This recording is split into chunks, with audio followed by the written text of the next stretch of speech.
ஒரு வழியாக மாதம்பட்டி ரங்கராஜ் ஜாய் கிறிசல்டாவை திருமணம் செய்து கொண்டதையும் குழந்தை தன்னுடையதுதான் என்பதையும் ஒப்புக்கொண்டுள்ளார். நடிகரும் சமையல் கலைஞருமான மாதம்பட்டி ரங்கராஜ் தன்னை இரண்டாவதாக திருமணம் செய்து கொண்டதாக ஆடை வடிவமைப்பாளரான ஜாய் கிறிசல்டா இன்ஸ்டா பதிவை வெளியிட்டிருந்தார்.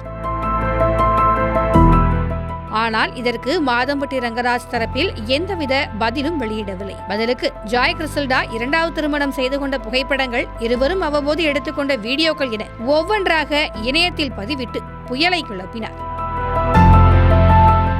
ஒரு கட்டத்தில் பொறுமையை இழந்த ஜாய் கிறிசல்டா மாதம்பட்டி ரங்கராஜ் தன்னை ஏமாற்றிவிட்டதாக காவல் நிலையத்திலும் மகளிர் ஆணையத்திலும் புகார் அளித்திருந்தார். இதற்காக இருவரும் மகளிர் ஆணையத்தில் ஆஜராகி விளக்கமும் அளித்திருந்தனர்.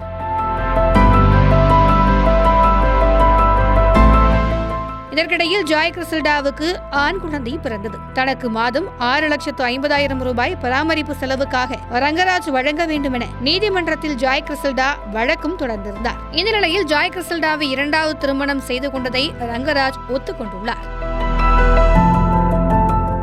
இதுகுறித்து மகளிர் ஆணையம் வெளியிட்டிருக்கும் விசாரணை அறிக்கையில் கிறிசல்டாவுக்கு பிறந்த குழந்தையும் தன்னுடையதுதான் என ஒத்துக்கொண்டதாகவும், அதனால் DNA பரிசோதனை செய்ய அவசியம் இல்லை எனவும் தெரிவிக்கப்பட்டுள்ளது. மாதம்பட்டி ரங்கராஜ் மீது நடவடிக்கை எடுக்க மகளிர் ஆணையம் சென்னை காவல்துறை ஆணையருக்கும் குற்றப்பிரிவு துணை ஆணையருக்கும் கடிதம் எழுதியுள்ளது. ஆகையால் விரைவில் ரங்கராஜ் கைது செய்யப்படுவார் என கூறப்படுகிறது.